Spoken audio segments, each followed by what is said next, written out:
আমরা আজকে linear programming এর কিছু অংশ বাকি আছে, ডুয়ালিটি থিওরেমটা বাকি আছে, সেটা আমরা একটা অ্যাপ্লিকেশনস দেখাবো ডুয়ালিটি থিওরেমের, এবং তারপরে আমরা ইনপুট আউটপুট মডেল দিয়ে কিছু আলোচনা করব। আমাদের আজকের আলোচনা দুটো বিষয় সীমাবদ্ধ থাকবে। একটা হলো লিনিয়ার প্রোগ্রামিং এর কিছু বাকি অংশ যেটা আমরা কভার করতে পারিনি গত ক্লাসে, সেটা এবং ইনপুট আউটপুট অ্যানালাইসিস। এই দুটো প্রায় সম্পর্কিত, এই দুটো আমরা পড়ানোর পরে আমাদের আগামী ক্লাসে আমরা প্ল্যানিং মডেল নিয়ে বা প্ল্যানিং প্রসেস নিয়ে আলোচনা করব, সেটার মাধ্যমে আমরা আমাদের সিলেবাসটা শেষ করব।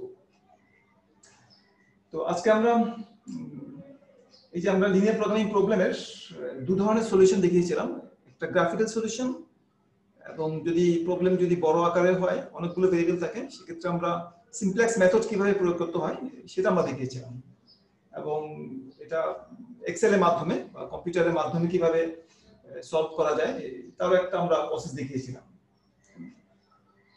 তো আজকে আমরা এই যে কোনো লিনিয়ার প্রোগ্রামিং প্রবলেমের একটা ডুয়েল প্রবলেম থাকে, শুধু লিনিয়ার প্রোগ্রামিং না, যে কোনো অপটিমাইজেশন প্রবলেমের একটা ডুয়েল প্রবলেম থাকে, সেই প্রবলেমটাকে একটু আমরা ব্যাখ্যা করার চেষ্টা করব। সেটা ব্যাখ্যা করার জন্য ডুয়ালিটি থিওরেম আমাদের প্রয়োজন পড়বে। আমরা প্রথমে এই ডুয়ালিটি থিওরেমটা কি এবং এটা কি কাজে লাগে সেটা আমরা দেখানোর চেষ্টা করব। ডুয়ালিটি থিওরেম হলো যে এটা দুটো পার্ট আছে ডুয়ালিটি থিওরেমের। প্রথম পার্টটা হলো যে এক নম্বর থেকে বলবো আমরা the optimal values of a primal problem and the dual problem are always the same. The optimal value or the solution value of the primal problem মানে অরিজিনাল যে প্রবলেমটা দেওয়া থাকে সেটা primal problem, and the dual problem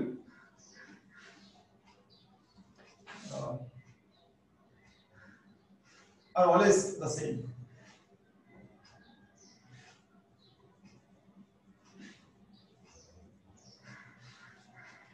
সুতরাং আমাদের যদি একটা প্রবলেম থাকে, ম্যাক্সিমাইজেশন প্রবলেম থাকে, ফর এক্সাম্পল যদি আমরা বলি ম্যাক্সিমাইজ অবজেক্টিভ ফাংশন, প্রফিটকে আমরা ম্যাক্সিমাইজ করতে চাই, প্রফিটটা হলো আমাদের মনে করা যাক cx, ভেক্টর ফর্মে লিখলাম c1x1 plus c2x2 plus cnxn, subject to some constraints, যেটাকে আমরা লিখি ax, এই হচ্ছে আমাদের কোএফিশিয়েন্ট ম্যাট্রিক্স ax। আমরা ম্যাক্সিমাইজেশন প্রবলেমটাকে লিখি সাধারণত কনস্ট্যান্ট সাইনগুলো হয় less than equal to format b, এবং একটা থাকে আমাদের ইনইকুয়ালিটি নন নেগেটিভিটি কনস্ট্যান্ট, যেটাকে বলি আমরা all x's are greater than or equal to 0, non negativity constant. তো এটার একটা ডুয়াল প্রবলেম আছে। প্রবলেমটা হলো ম্যাক্সিমাইজেশন ডুয়াল প্রবলেম হচ্ছে মিনিমাইজেশন প্রবলেম, এবং আমাদের অবজেক্টিভ ফাংশন হলো এটাকে আমরা c দিয়ে লিখি, অবজেক্টিভ ফাংশনকে মিনিমাইজেশন প্রবলেমে, যেখানে আমরা লিখি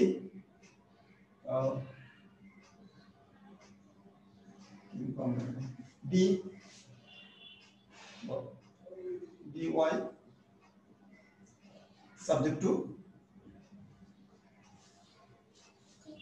ম্যাক্সিমাইজেশন প্রবলেমের যে কনস্ট্যান্ট গুলো আছে সেগুলো কোএফিশিয়েন্ট গুলো আমাদের ডুয়াল ফাংশনের অবজেক্টিভ ফাংশনের কোএফিশিয়েন্ট হিসেবে যায়, subject to a prime y, এখানে আমরা বলি লেস দ্যান হলে মিনিমাইজেশন প্রবলেম হয় গ্রেটার দ্যান ইকুয়াল টু কি হবে c, এটা হলো কনস্ট্যান্ট গুলো মিনিমাইজেশন প্রবলেমের, এবং আমাদের এখানে নন নেগেটিভিটি কনস্ট্যান্ট গুলো থাকবে, ডুয়াল যে ভেরিয়েবল গুলো আছে সেগুলো নন নেগেটিভ হবে। এটা হলো আমাদের ডুয়াল প্রবলেম। একটা হলো ডুয়াল, প্রথমটা হলো এটা প্রাইমারি হলো এটা ডুয়াল, বা এটা প্রাইমারি হলো এটা ডুয়াল। ডুয়ালিটি থিওরেম আমাদেরকে বলে যে এই প্রবলেমটাকে যদি সলভ করা হয় গ্রাফিক্যাল বা সিমপ্লেক্স বা অন্য কোনো মেথডে, এখান থেকে যে আমরা সলিউশন পাবো বা অবজেক্টিভ ফাংশনের যে আমরা অপটিমাল ভ্যালু পাবো পাই, বা যদি থেকে বলি আমি অপটিমাল ভ্যালুকে, এবং এই প্রবলেমের যে সলিউশন করে আমরা একটা অপটিমাল ভ্যালু পাবো সি বার যদি থেকে বলি আমরা, তাহলে আমাদের ডুয়ালিটি থিওরেম বলে যে দুটো সমান। এটা হলো আমাদের একটা ডুয়ালিটি থিওরেম, যে দুটো প্রবলেমের যে সলিউশন ভ্যালু প্রাইমারি এবং ডুয়াল প্রবলেমের অপটিমাল সলিউশন ভ্যালু সেটা সবসময় সমান হবে। এটার ফলে আমরা একটা প্রবলেমের সলিউশন ভ্যালু পেতে চাইলে অবজেক্টিভ ফাংশনের আমাদের যেটা সমাধান করা সহজ আমরা সেটা সমাধান করে আমরা বলতে পারি যে এটা সলিউশন, আমরা এটা সলিউশন বের করে এটা অপটিমাল ভ্যালু বের করতে পারি যদি এটা সলভ করা সহজ হয়, কিংবা আমরা এটাকে সলভ করে আমরা বলতে পারি যে এই প্রবলেমের অপটিমাল ভ্যালু হচ্ছে এটা সমান। এটা আমাদের প্রথম ডুয়ালিটি থিওরেম। আর সেকেন্ড যে ডুয়ালিটি থিওরেমটা আছে সেটা হলো, সেটা আমরা লিখছি এখানে, এটা মুছে দিয়ে,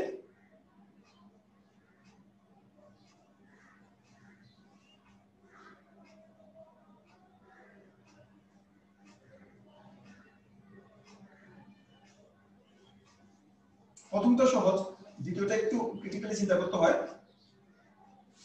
এবং দ্বিতীয় থিওরেমটা আমাদের লিনিয়ার প্রোগ্রামিং প্রবলেমকে ভালোভাবে বুঝতে সাহায্য করে। সেই 2 নম্বর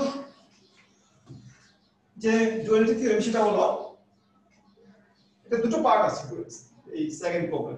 পার্ট এ হলো এটা আমাদের বলে যে যদি কোন একটা প্রবলেমের প্রাইমারি প্রবলেমে ফর এক্সাম্পল যদি সলিউশন ভ্যালু ভেরিয়েবল গুলোর পজিটিভ হয়, কেমন যদি আমরা যদি বলি যে x j is positive for example, x j solution value হচ্ছে পজিটিভ, এটা 0, নেগেটিভ তো হতে পারে না, 0 অথবা পজিটিভ হয়, যেহেতু আমরা পজিটিভ কোয়াড্রেন্টে আমরা বা পজিটিভ অর্থান্তে আমরা সলিউশন গুলো খুঁজে বের করছি, সেই কারণে পজিটিভ হয় solution.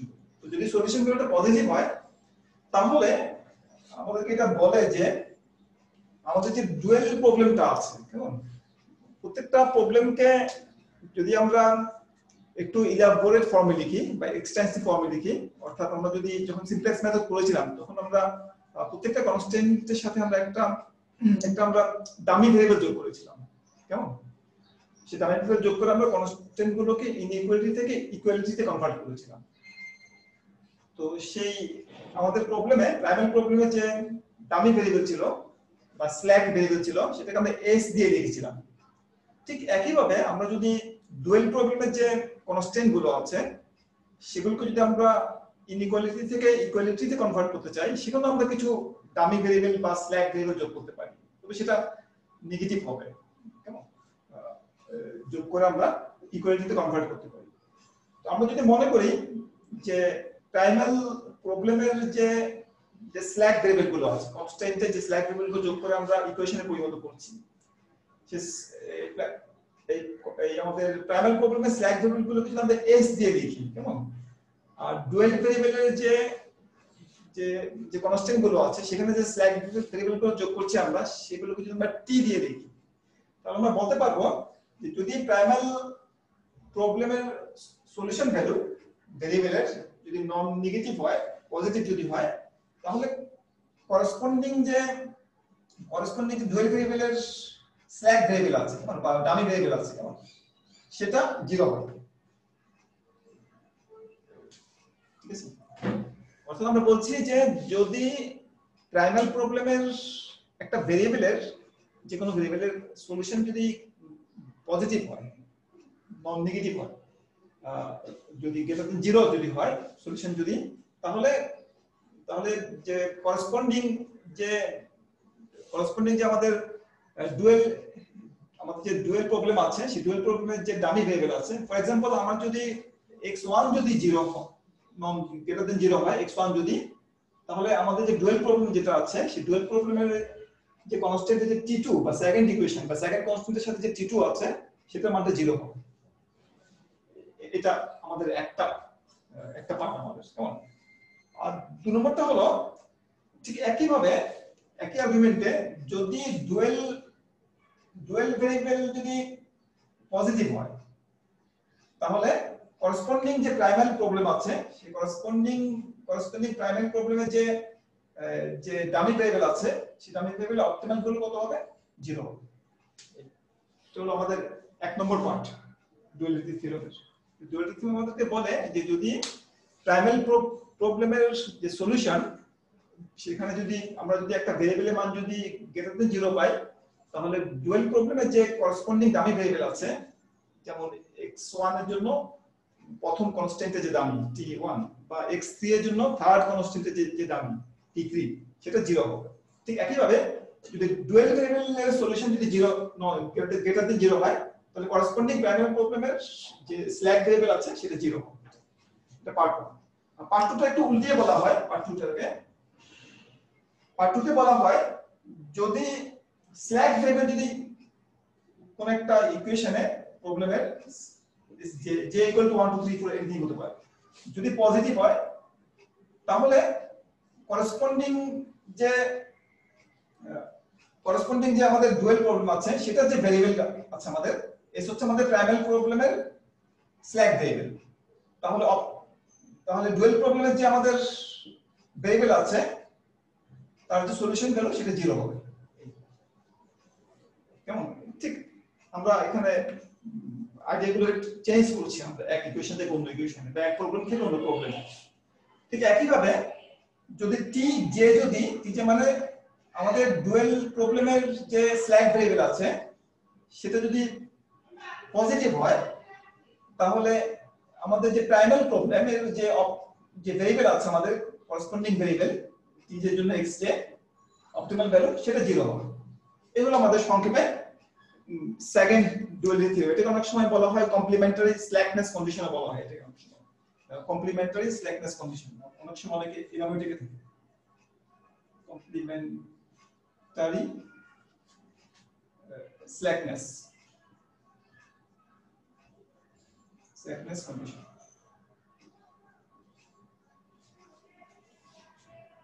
or complementarity slackness condition। এটা হলো আমাদের ডুয়ালিটি থিওরেম। এটা আমাদের এইজন্য প্রয়োজন পড়ে যে প্রথম যে ডুয়ালিটি থিওরেম সেখান থেকে আমরা জানতে পারি যে একটা প্রবলেমের অপটিমাল ভ্যালু জানা থাকলে অন্য প্রবলেমের অপটিমাল ভ্যালুটা না বের করেও আমরা বলে দিতে পারি প্রথম ডুয়ালিটি থিওরেম ব্যবহার করে। এটা কি কাজে লাগে? এটা কাজে লাগে আমাদের এই দৃষ্টিকোণ থেকে যে যদি আমাদের একটা প্রবলেম সলভ করে আমরা মনে করা যাক x1 x2 বের করলাম, কেমন? এখন আমরা জানতে চাই y1 y2 কত বা y1 y2 y3 কত। যতগুলো কনস্ট্যান্ট থাকে ততগুলো ডুয়াল দামি ভেরিয়েবল থাকে। তিনটা কনস্ট্যান্ট থাকলে তিনটা ডুয়াল দামি ভেরিয়েবল থাকবে y1 y2 y3, কেমন? তো এখন y1 y3 y2 y3 মান কত সেটার জন্য আমাদেরকে আর কষ্ট করে আবার আরেকটা লিনিয়ার প্রোগ্রামিং প্রবলেম সেটআপ করে সেটাকে সলভ করার প্রয়োজন নেই।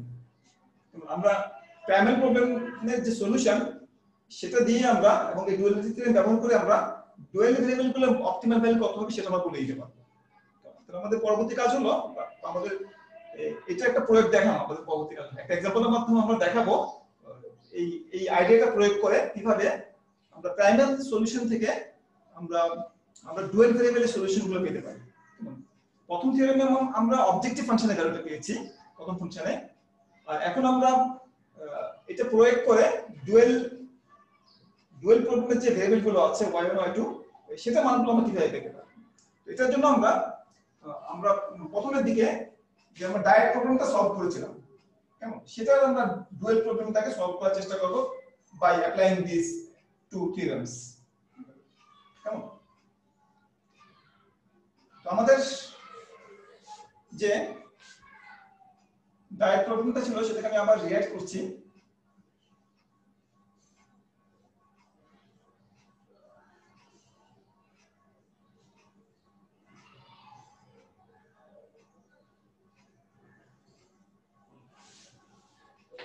ডাইরেক্ট প্রবলেমটা ছিল আমাদের সেটাকে মিনিমাইজেশন প্রবলেম ছিল ডাইরেক্ট প্রবলেম।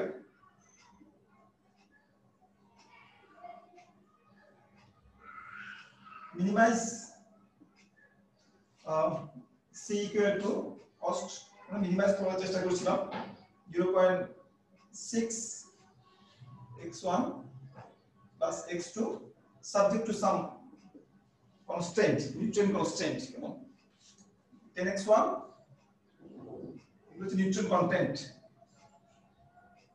প্লাস 4x2 দ্বিতীয় ফুলের নিউট্রন কন্টেন্ট ইউনিটে 4 ইউনিট করে আছে, এটা বিশের কম হতে পারবে না। ক্যালসিয়াম কনস্ট্যান্ট ছিল আমাদের, ক্যালসিয়াম কনস্ট্যান্ট। সেকেন্ড কনস্ট্যান্ট ছিল আমাদের protein constant 5x1 plus 5x2 greater than equal to 20. Protein constant. Third constant ছিল আমাদের vitamin constant 2x1 plus 6x2 greater than equal to 12. এবং কিছু নন নেগেটিভিটি কনস্ট্যান্ট ছিল যে x1 x2 এগুলো নন নেগেটিভ হতে হবে। এই ছিল আমাদের প্যানেল প্রবলেমটা। তো এটা আমরা সলভ করেছিলাম, সলিউশন বের করেছিলাম। আমাদের এটা সলিউশনটা ছিল আমাদের এটা কোশ্চেনে যেহেতু আমরা আগে এটা করেছি, সলিউশন মানে আমাদের x1 x2 s1 s2 s3 s1 s2 s3 মানে হচ্ছে যে এগুলোকে যদি আমরা ইকুয়েশনে পরিণত করি, এটার সাথে s1 প্লাস s1 দিলে ইকুয়াল টু 20 হবে, প্লাস s2 দিলে ইকুয়াল টু 20 হবে, প্লাস s3 দিলে ইকুয়াল টু 12। তো আমরা যে সলিউশন পেয়েছিলাম সিনট্যাক্স মেথডের মাধ্যমে কিংবা গ্রাফিক্যাল মেথডের মাধ্যমে যদি আমরা চিন্তা করি, এটা আমাদের সলিউশন ছিল 3 1, x1 ছিল 3, x2 ছিল 1, কেমন?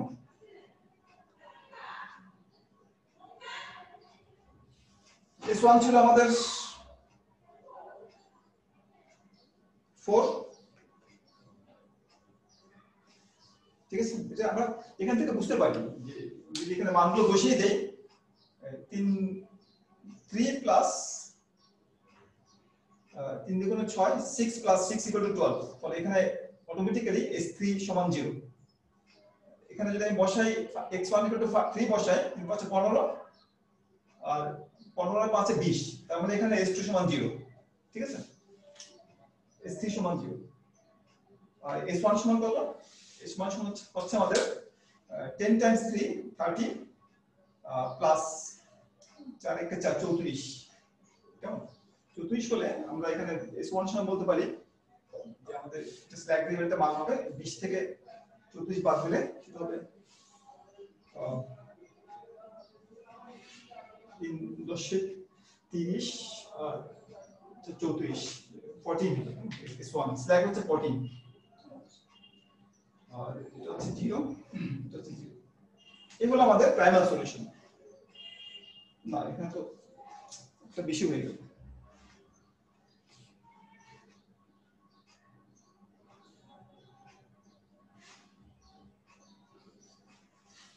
s1 সমান হচ্ছে 14,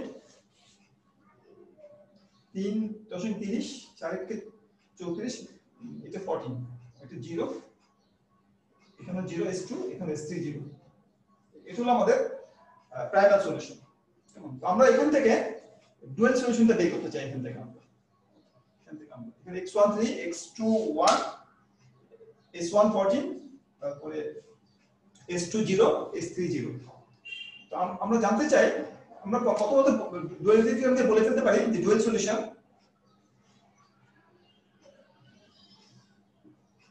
এটা ডুয়াল প্রবলেমটা হচ্ছে কি রকম, আমি যদি এটাকে মুছে আবার লিখি, একটু জায়গা নেই আমার এখানে, যে ডুয়াল প্রবলেমটাকে যদি আমি লিখি এখানে সেটা হবে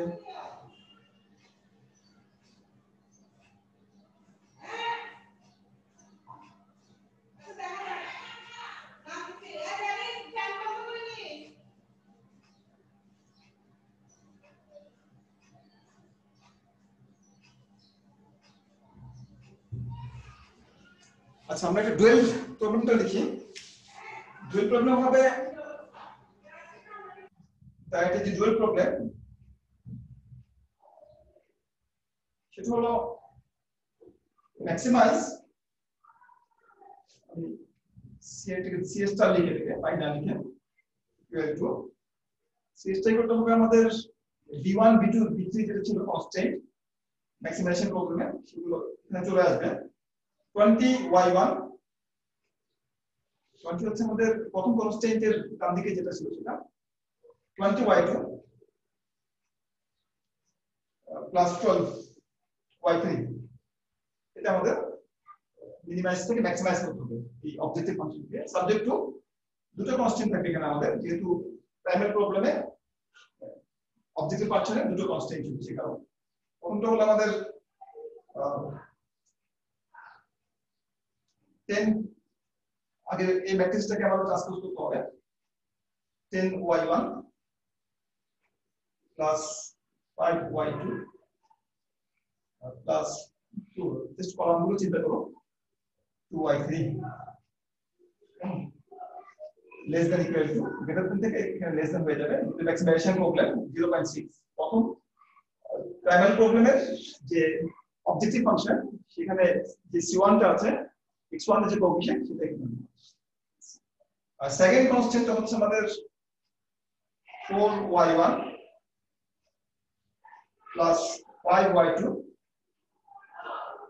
plus 6y3 less than equal to 1 objective primary প্রবলেমের অবজেক্টিভ ফাংশনের যে x2 এর যে কোএফিশিয়েন্ট সেটা আমরা এখানে লিখব এবং আমাদের যে as usual non negativity constant y1 y2 y3 সেগুলো নন নেগেটিভ এগুলো আমাদের ডুয়াল প্রবলেম এখন আমরা জানতে চাই ডুয়াল সলিউশনটা কত এর যে সলিউশন ডুয়াল সলিউশন সেটা আমরা বের করতে চাই through the dual theorem dual solution হবে আমরা জানি যে প্রথম ডুয়াল থিওরেম ব্যবহার করে আমরা বলতে পারি যে c স্টার ইকুয়াল টু হবে কত c এর সমান হবে বা এটা যে অপশন ভ্যালু এটা অপশন ভ্যালু সমান হবে এটা আমরা আগে পেয়েছি এটা আমরা 0.6 কে যদি আমরা 3 দিয়ে গুণ করে প্লাস 1 দিয়ে যোগ করি সেখানে আমরা 2. সেটা মান পেয়েছিলাম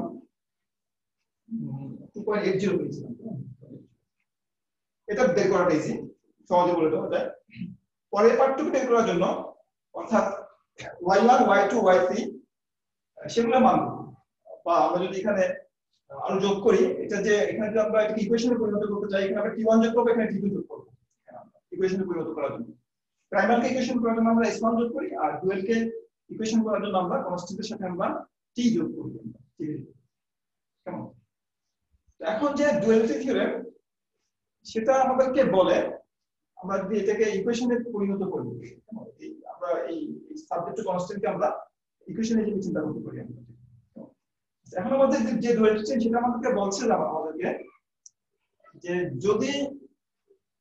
যদি আমাদের x1 গ্রেটার দেন 0 এখানে আমাদের t1 আছে কিন্তু আমরা ইচ্ছা করলে এটাকে t1 যোগ করে এটাকে 0 এটাকে আমরা ইকুয়াল টু 0.6 এ কনভার্ট করতে পারি তো t1 যোগ করে এটা আমরা এবং এটার সাথে t2 যোগ করে আমরা ইকুয়াল টু 1 এ কনভার্ট করতে পারি ইচ্ছা করলাম প্লাস t2 যোগ করে এটাকে আমরা ইকুয়েশনে কনভার্ট করতে পারি তো ডুয়ালিটি থিওরেম আমাদেরকে বলছে যদি x1 যদি পজিটিভ হয় যেটা আমরা x1 মান পজিটিভ পেয়েছি আমরা আমাদের যে x1 এর যে সলিউশন পেয়েছি সেটা পজিটিভ দিয়েছে একটা ছিল 3 একটা ছিল 1 তো যেহেতু x1 পজিটিভ সুতরাং ডুয়ালিটি থিওরেম আমাদেরকে বলে যে t1 সমান 0 হবে সুতরাং এই মানটা অপটিমাম সলিউশনে যে এখানে যে t1 আছে সেটা 0 হবে অর্থাৎ এই ইকুয়েশনটা 0.6 এর সমান হবে এবং আমাদের x2 যেহেতু পজিটিভ 0 এর চেয়ে বড় বা 1 পেয়েছি আমরা সেহেতু এটাও 0 হবে অর্থাৎ x1 x2 পজিটিভ হওয়ার কারণে এই ডুয়াল প্রবলেমের যে কনস্ট্যান্ট গুলো আছে সেগুলো ইকুয়ালিটি হবে ইকুয়ালিটি সমান হবে আচ্ছা তারপরে হলো যে আমাদের আরেকটা হলো x1 x2 গেল এটা 0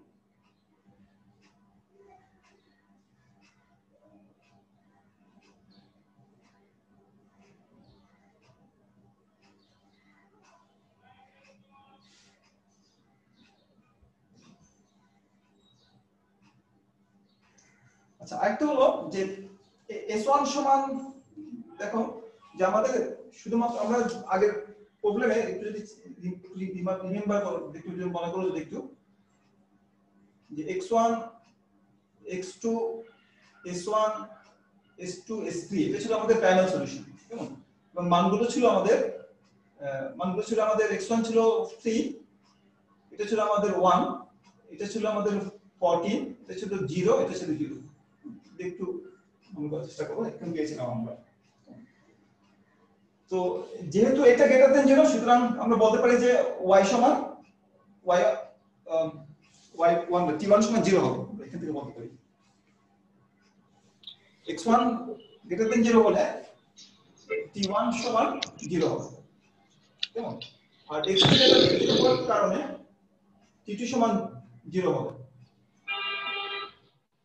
x1 গ্রেটার দেন 0 হলে t1 সমান 0 x2 গ্রেটার দেন 0 হলে t2 সমান 0 হবে ডুয়াল প্রবলেমের যে ফ্ল্যাগ ভেরিয়েবল সেটা 0 হবে আচ্ছা এখন s1 যদি পজিটিভ হয় কেমন s1 পজিটিভ হলে আমরা ডুয়ালিটি থিওরেম থেকে বলতে পারি যে y1 সমান 0 হবে s1 যদি পজিটিভ হয় তাহলে করেসপন্ডিং যে ডুয়াল ভেরিয়েবল সেটা 0 সমান হবে এখান থেকে আমরা বলতে পারি যে y1 সমান 0 হবে ঠিক আছে আচ্ছা যেহেতু s2 যেহেতু 0 সুতরাং y2 পজিটিভ হবে আমরা কি শুধু ডুয়ালিটি ব্যবহার করছি এখানে আমরা আবার s3 যেহেতু 0 সুতরাং y3 আমাদের কি হবে পজিটিভ হবে এটা দিন 0 হবে আমাদের সুতরাং আমাদের যে এখানে কনস্ট্যান্ট ইকুয়েশন সিস্টেমটা আছে সেটাকে আমরা এভাবে লিখতে পারি কনস্ট্যান্ট ইকুয়েশনটা আমরা এই কনস্ট্যান্টটাকে লিখতে পারবো এই কনস্ট্যান্টটাকে যে ডুয়ালিটি থিওরেম ব্যবহার করে যে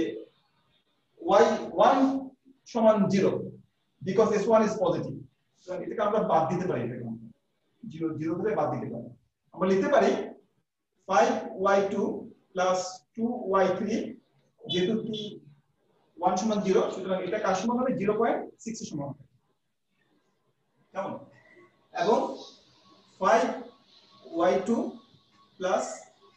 6y3 1 তাহলে আমরা দুটো ইকুয়েশন পেলাম এখানে আমরা এই দুটো ইকুয়েশনকে আমরা যে কোনো ভাবে খুব সহজে সলভ করতে পারি সলভ করে আমরা এখান থেকে আমরা কি করতে পারি এখান থেকে আমরা y1 এবং y2 এর ভ্যালুটা আমরা সহজে দেখতে পারি কেমন এবং এটা ভ্যালু বের করে আমি পেয়েছি 0.08 0.1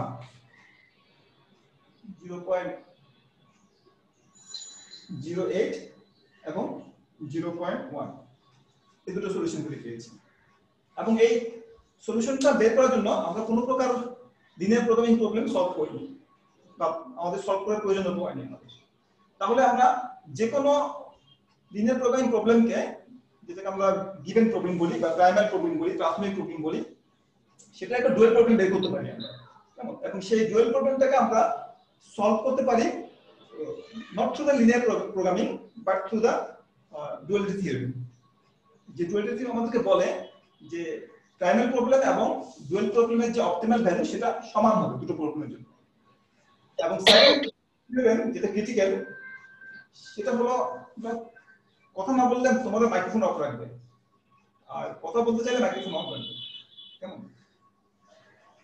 আচ্ছা আমরা বলছি যে ডুয়ালিটি থিওরেমের যে সেকেন্ড পার্টটা সেটা ব্যবহার করে আমরা যে প্রাইমারি ভেরিয়েবল যেগুলো আছে x1 x2 s1 s2 s3 সেখান থেকে আমরা ডুয়াল ভেরিয়েবলগুলো অপটিমাল ভ্যালু বের করতে পারি y1 y2 t1 t2 এই মানগুলো আমরা বের করতে পারি কিভাবে বের করতে পারি যে আমাদের থিওরেমটা হলো যে যদি প্রাইমারি প্রবলেমের প্রাইমারি ভেরিয়েবলগুলোর অপটিমাল ভ্যালু পজিটিভ হয় x1 x2 যদি গ্রেটার দেন 0 হয় কেমন তাহলে আমাদের যে ডুয়াল প্রবলেমের যে স্ল্যাক ভেরিয়েবলগুলো আছে ডামি ভেরিয়েবলগুলো আছে সেগুলোর অপটিমাল ভ্যালু 0 হবে কেমন আর প্রাইমারি প্রবলেমের এই যে আমাদের যে ভেরিয়েবলগুলো আছে সেগুলো অপটিমাল ভ্যালু যদি 0 হয় তাহলে ডুয়াল প্রবলেমের করেসপন্ডিং স্ল্যাক বা ডামি ভেরিয়েবলগুলোর অপটিমাল ভ্যালু পজিটিভ হবে কেমন এটা আমরা ওই ডুয়ালের ক্ষেত্রে প্রয়োগ করতে পারি ডুয়ালের যে ভেরিয়েবলগুলো আছে সেগুলোর অপটিমাল ভ্যালু পজিটিভ হলে প্রাইমারি স্ল্যাক ভেরিয়েবলগুলো 0 হবে আর ডুয়ালের যে ভেরিয়েবলগুলো আছে y1 y2 সেগুলো অপটিমাল ভ্যালু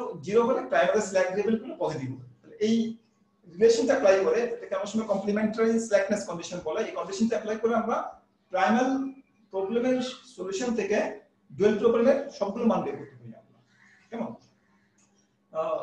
এবং এটা ডুয়াল গুলোর ভেরিয়েবল জানা এই জন্য ইম্পর্টেন্ট ডুয়াল ভেরিয়েবল গুলো কিছু ইন্টারেস্টিং ইন্টারপ্রিটেশন আছে ইন্টারেস্টিং মিনিং আছে এগুলো এটা লক্ষ্য করে দেখবে যে এখানে যে y1 y2 যেগুলো আছে কেমন y2 এটা কিন্তু দেখো অবজেক্টিভ ফাংশনটা যে ভ্যালু প্রাইমারি প্রবলেমের সেটা ছিল আমাদের মিনিমাইজ কস্ট ছিল আমাদের dollar minimise dollar value dollar অ্যামাউন্টকে আমরা মিনিমাইজ করার চেষ্টা করছিলাম কস্টকে মিনিমাইজ করার চেষ্টা করছিলাম।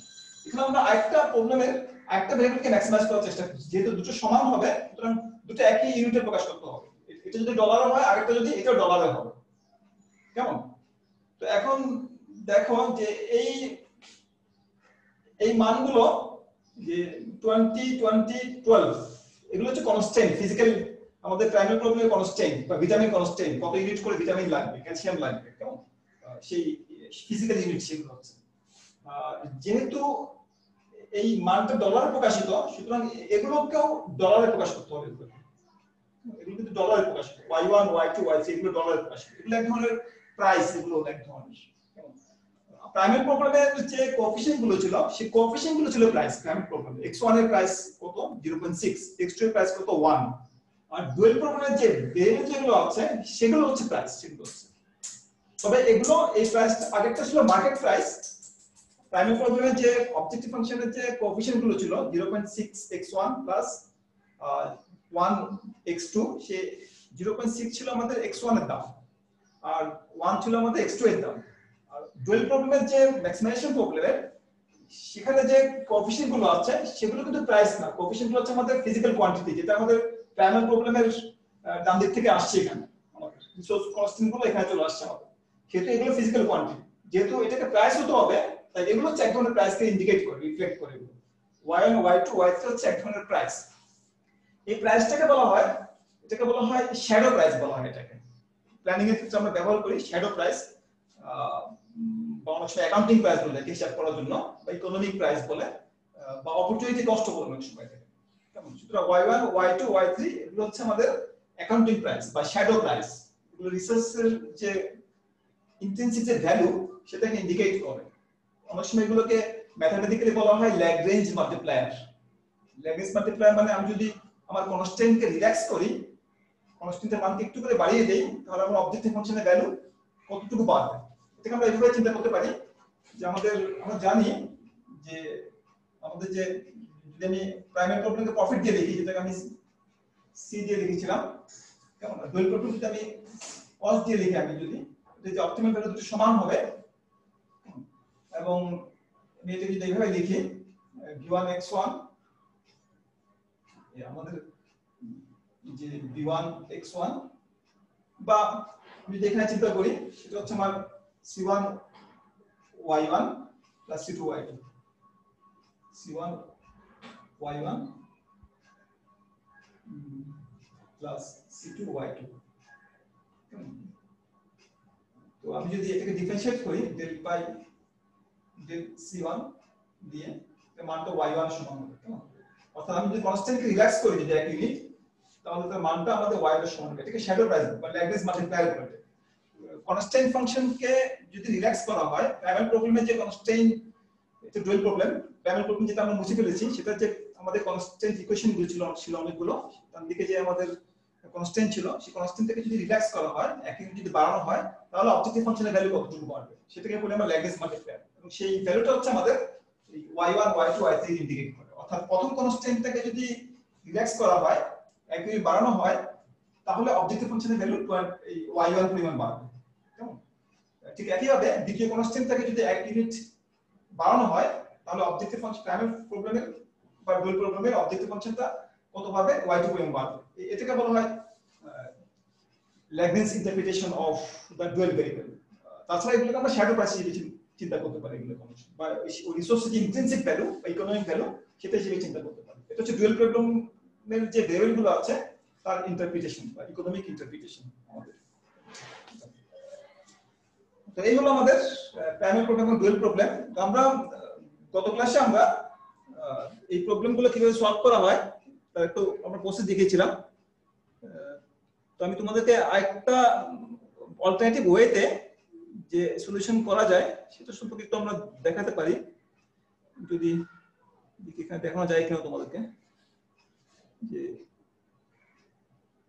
আচ্ছা, যদি একটু দেখানোর চেষ্টা করি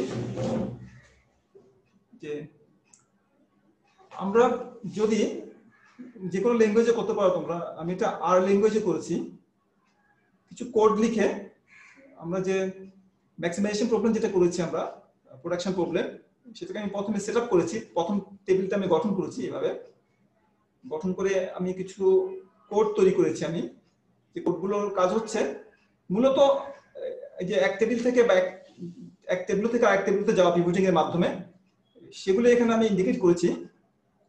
করে আমি যখন এই পুরো প্রোগ্রামটাকে রান করেছি, রান করার পর আমি 3টা টেবিল পেয়েছি আমি এখানে, এবং 3টা টেবিল হলো, এটা হচ্ছে প্রথম টেবিলটা আমাদের, এবং এটা হলো দ্বিতীয় টেবিলটা, এটা হলো আমাদের ফাইনাল সলিউশনটা, ফাইনাল টেবিলটা। আমরা টেবিলগুলো আমরা ব্যাখ্যা করেছি আমরা কি বুঝাই। এখানে 4টা ভেক্টর আছে। প্রথম হচ্ছে প্রফিট ভেক্টর, প্রফিটের ভ্যালুটা হচ্ছে আমাদের 760, দেখাবে মনে হয় একটু ছোট দেখাবে। আর আমাদের এটা হচ্ছে আমাদের second basic variable x1, x1 এর ভ্যালু হলো আমাদের 14, আর এটা হলো আমাদের সেকেন্ড বেসিক ভেরিয়েবল x2, সেটার মান হলো আমাদের 4, এবং আমাদের যে থার্ড বেসিক ভেরিয়েবল সেটা হলো s1 ইউনিট ভেক্টর, যেটা 1 এর করেসপন্ডিং মানটা হলো 4, অর্থাৎ স্ল্যাক এর মান হলো 4, কেমন। এবং যেগুলো মান 0 সেগুলো হলো আমাদের, এটা হলো 0 যেটা নন বেসিক ভেরিয়েবল, এটা কি আমাদের s1 0 এবং s3 0, কেমন। s2 টা নন জিরো ছিল, 4 ছিল। এটা আমাদের ফাইনাল টেবিল থেকে আমরা এখান থেকে আমরা x1 x2 x3 এবং সাথে সাথে s1 s2 s3 মান বের করতে পারি। এবং ইন্টারেস্টিং হলো যে এখানে যে আমাদের স্ল্যাক ভেরিয়েবল গুলো আছে এখানে s1 s2 s3, s1 s2 s3 যে মানগুলো আছে এখানে, যেমন আমার s1 এর যে ভ্যালু সেটা হলো আমাদের 25, s1 এর ভ্যালুটাই হলো আমাদের y1, এটা হলো আমাদের, কেমন। এটা হলো আমাদের y2, কেমন। আর এটা হলো আমাদের y3। এটা অবশ্য আমরা যে প্রবলেমটা সলভ করছি সেটা কিন্তু এই প্রবলেম না, এটা হচ্ছে আমাদের অন্য প্রবলেম। এটা হচ্ছে আমাদের যে প্রোডাকশন প্রবলেম। ফলে আমরা বোর্ডের যে প্রবলেমটা এখন সলভ করলাম সেটার সাথে এটা মিলবে না, কারণ এটা ডিফারেন্ট প্রবলেম যেটা আমরা প্রথমে করেছিলাম সিম্পলেক্স টেবিলের মাধ্যমে। সুতরাং যদি আমরা প্রোডাকশন প্রবলেমে যদি আমরা ডুয়াল ভেরিয়েবলগুলোর সলিউশন বের করতে চাই, সেই ডুয়াল ভেরিয়েবলের সলিউশন হবে এই প্রথম রোর দিকে তাকালে আমরা সলিউশনগুলো পেয়ে যাব। এটা হবে আমাদের ডুয়াল ভেরিয়েবলের অপটিমাল ভ্যালুটা 760, তারপরে আমাদের এখানে s1 s2 s3 যেগুলো আছে সেগুলো y1 y2 y3 কে ইন্ডিকেট করবে, কেমন। ফলে s1 হচ্ছে আমাদের y1 এর optimal value, solution value, s2 হচ্ছে আমাদের y2 এর ভ্যালু, এবং s3 হচ্ছে আমাদের y3 এর ভ্যালু। সুতরাং এই সিম্পলেক্স টেবিলের মাধ্যমে আমরা সিম্পলেক্স টেবিলে যে প্রথম রো আছে সেটার দিকে তাকিয়ে আমরা ডুয়াল ভেরিয়েবলের সলিউশনটা অটোমেটিক্যালি বলে দিতে পারি, কেমন। তো আমি এটাই দেখাতে চাচ্ছিলাম তোমাদেরকে। আমরা আগে আবার বোর্ডে ফিরে আসি। তো এই হলো আমাদের লিনিয়ার প্রোগ্রামিং প্রবলেমের সংক্রান্ত সংক্ষিপ্ত আলোচনা। এখান থেকে প্রশ্ন থাকলে তোমরা করতে পারো, আমরা পরের টপিকে চলে যাবো একটু বলি। কারো প্রশ্ন আছে কিনা লিনিয়ার প্রোগ্রামিং সংক্রান্ত। তাহলে আমরা যে যেগুলো কভার করবো সেগুলো হচ্ছে একটা linear programming solution through graphical method and through simplex method, এবং এটা ডুয়ালটা কিভাবে বের করতে হয় এবং ডুয়াল প্রবলেমের সলিউশনটা কিভাবে বের করতে হয় থ্রু দা ডুয়ালিটি থিওরেমস, কেমন। এই জিনিসগুলো তোমরা দেখে নিবে। রেফারেন্স স্যার একটা প্রশ্ন ছিল। স্যার আমরা হচ্ছে সিমপ্লেক্স মেথডে যে একদম শেষে যে টেবিলটা পাই, যেটা থেকে হচ্ছে সলিউশনটা বের করা হয় একদম অপটিমাল টেবিলটা, তো ওখানে হচ্ছে সাপোজ যদি দুটো ভেরিয়েবল থাকে x1 আর x2 আর তিনটা যদি স্ল্যাক ভেরিয়েবল থাকে s1 s2 s3, এখন আমরা হচ্ছে ওইটার মানে স্ল্যাক ভেরিয়েবল গুলো কোনটা কোনটা 0 হবে বা কোনটার একটা নির্দিষ্ট মান থাকবে, ওটা কি হচ্ছে ওই ইকুয়েশন গুলো থেকে যাচাই করে বের করতে হয়, মানে ওটাকে ওভাবে বের করব? ইকুয়েশন থেকে চেক করে বের করা যায়। যদি x1 x2 এর মানটা আমি ইকুয়েশনে বসিয়ে দেই এবং সেটা যদি ডান দিকের মানের সমান হয় তার মানে s1 0 প্রথম ইকুয়েশনের জন্য, এবং দ্বিতীয় ইকুয়েশনে যদি 0 হয় ওখান থেকে আমরা s1 s2 s3 বের করে ফেলতে পারি সেখান থেকে আমরা, কেমন। আচ্ছা আচ্ছা। অথবা সিমপ্লেক্স টেবিলের মাধ্যমে করলে তো অটোমেটিক্যালি সলিউশনটা পাওয়া যাচ্ছে। হ্যাঁ স্যার, ওই যে ওই টেবিলটা থেকে আমরা হচ্ছে x1 x2 এর মানটা তো ওই টেবিলটা দেখে বুঝতে পারি কি হবে। s1 s2 s3 সবগুলোই পাবো আমরা সেখান থেকে, সবগুলোই পাওয়া যায়। যেগুলো আমাদের বেসিক ভেরিয়েবল আছে, যেগুলো 1 0 0 কলাম আছে, কেমন, সেগুলো হচ্ছে আমাদের বেসিক ভেরিয়েবল। ফলে সেগুলোর মানগুলো আমরা ডান দিকের কলাম থেকে পাবো, কনস্ট্যান্ট যে কলামটা আছে ডান দিকে সেটার মান থেকে পাবো। হ্যাঁ স্যার, ওইটাই একটু বুঝতে সমস্যা হচ্ছে যে ডান দিকের কলাম থেকে আসলে কোন কোন মানটা পাওয়া যাবে। এগুলো আমাদের আর বেসিক ভেরিয়েবল আছে। বেসিক ভেরিয়েবল কোনগুলো? আচ্ছা, যেগুলো ইউনিট ভেক্টর। আমি যদি আমার মনে হয় আবার এটাকে ওই শেয়ার করি। 011 যেগুলো থাকবে হ্যাঁ, 10 দিয়ে। আবার শেয়ার করে দেখাচ্ছি টেবিলটা, যে দেখো এখানে গেল। আচ্ছা ঠিক আছে, এই টেবিলটা আবার দেখাচ্ছি। এই আমি টেবিলে আবার আসলাম। লাস্টে যে টেবিলটা আছে, লাস্টের কলাম থেকে এখানে 4টা ভেরিয়েবলের মান আছে, 4টা বেসিক ভেরিয়েবলের মান আছে এখানে। কেমন? প্রথমটা হলো প্রফিট কলাম, এখানে 1 হ্যাঁ টা হ্যাঁ প্রথম রোতে আছে, যে প্রফিটের অপটিমাল ভ্যালু হলো কত? 760। সেকেন্ডটা হলো কোনটা? Second basic variable. এটা আমাদের যে সেকেন্ড, এই যে 10, এটা আমাদের 1 এখানে আছে, হ্যাঁ সেকেন্ড পজিশন আছে, এটা হলো আমাদের x1 এর মান 16। 16। হ্যাঁ হ্যাঁ আর x2 আমাদের বেসিক ভেরিয়েবল, কারণ এটা একটা ইউনিট ভেক্টর, কিন্তু এটা হ্যাঁ মানটা কোথায় আছে? লাস্ট কলামে আছে। x2 এর মান কত? এই এটা লাস্টের যে মানটা আছে 4। 4। হ্যাঁ আরেকটা বেসিক ভেরিয়েবল আছে, সেটা হলো কত? s2। S2। s2 টা 1 টা কোথায়? থার্ড পজিশনে আছে, ফলে s2 এর মান কত? 4। ঠিক আছে? 4। আচ্ছা। বাকি যে হ্যাঁ হ্যাঁ ভেরিয়েবলগুলো আছে সেগুলো হচ্ছে নন বেসিক ভেরিয়েবল, সেগুলো মান 0 হ্যাঁ হবে। হ্যাঁ তার মানে নন বেসিক আচ্ছা। s1 সমান 0, যেহেতু এটা নন হুম বেসিক ভেরিয়েবল। আর হুম s3 যেটা নন বেসিক ভেরিয়েবল, এটাও 0। ফলে এটার মান আমাদের এখানে দেওয়া থাকা দরকার নেই। মানে 4টা বেসিক আচ্ছা। ভেরিয়েবলের মান পাবো, আর বাকি দুটো যেগুলো নন বেসিক ভেরিয়েবল সেগুলোর মান 0। ঠিক আছে? হুম এটা আমাদের আচ্ছা, ঠিক আছে। হ্যাঁ প্রাইমাল সলিউশন। আর ডুয়াল সলিউশনটা আমরা এখান থেকে পাই। ডুয়াল সলিউশনটা হলো আমাদের s1 s2 s3, S2 এটা হচ্ছে S3। আমাদের ডুয়াল হুম সলিউশন। s1 হচ্ছে হুম y1 এর মান হচ্ছে এত 15.0, y2 হচ্ছে আমাদের পজিটিভ, যেটা আমাদের বের করতে হবে, আর y3 হচ্ছে কত? এত। ঠিক আছে? সরি, আচ্ছা। y2 হচ্ছে 0 আর y3 হচ্ছে আমাদের এটা। ঠিক আছে? সুতরাং হুম y1 হ্যাঁ y2 y3 মানটা এখান থেকে পাচ্ছি আমরা। এবং যে যে আমাদের যে ইয়াগুলো আছে, y আমাদের ডুয়াল প্রবলেমের যে আমাদের স্ল্যাগ ভেরিয়েবল গুলো আছে, ডামি ভেরিয়েবল গুলো আছে, হুম সেগুলো মানটাও বের করা যাবে। T1 আর T2। 1 T2 সেটা আমরা ইকুয়েশনে বসে বের করতে পারি, অথবা এখান থেকে বের করতে আচ্ছা পারি। বাকি যে দুটো আচ্ছা আচ্ছা। বাকি আছে সেই দুটো মান থেকে বের করতে পারি। এগুলো আমাদের টেবিল। এই জন্য সিমপ্লেক্স টেবিল থেকে বেশি বেশি মান পাওয়া যায়। এক্সেলে যেটা মান করেছি সেখানে কিন্তু আমরা এরকম ডিটেইলস পাইনি, সেখানে শুধুমাত্র মানগুলো সে দিয়েছে এবং কোনটা কোন ভ্যালুকে ইন্ডিকেট করছে সেটা আমাদেরকে চিন্তা করে বুঝে নিতে হয়েছে, বের করে নিতে হয়েছে আমাদেরকে। কেমন? এই স্যার ওকে। ঠিক আছে। আচ্ছা, এটা আমরা রাখলাম এতটুকুতে। তাহলে আমরা লিনিয়ার প্রোগ্রামিং পড়া এখানে শেষ করলাম। তো আমাদের একটা পার্ট বাকি আছে, যেটা আমাদের আগে পড়ানো উচিত ছিল লিনিয়ার প্রোগ্রামিং এর আগে। লিনিয়ার প্রোগ্রামিং এর তুলনায় এটা একটু সহজ। কেমন? লিনিয়ার প্রোগ্রামিং এও এই ইনপুট আউটপুটের কনসেপ্টটাকে ব্যবহার করা হয়। তো আমরা এই ইনপুট আউটপুট মডেল নিয়ে কিছু আলোচনা করে আমরা আজকের পার্ট শেষ করব।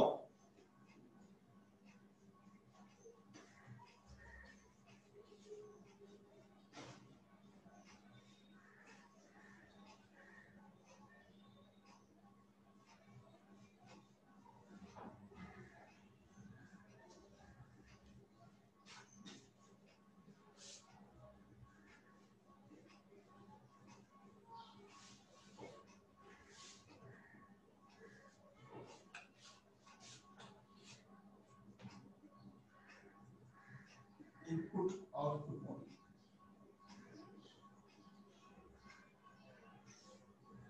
তো প্ল্যানিং এর ক্ষেত্রে ব্যাপকভাবে ব্যবহার করা হয় ইনপুট আউটপুট মডেলটা। এটা যে এক্সটেন্সিভ ফর্ম আছে, বিশেষ করে ন্যাশনাল ইনকাম ক্যালকুলেশনের জন্য, তো এই ধরনের মডেল ব্যবহার করা হয় অনেক সময়। এতে অনেক সময় বলা হয় সোশ্যাল অ্যাকাউন্টিং ম্যাট্রিক্স বলে। এটা একটু একটা এক্সটেন্সিভ ফর্ম, আর কিছু জিনিস যোগ করে একটা মডেল তৈরি করা হয়, যেটাকে বলা হয় সোশ্যাল অ্যাকাউন্টিং ম্যাট্রিক্স বা SAM বলা হয়।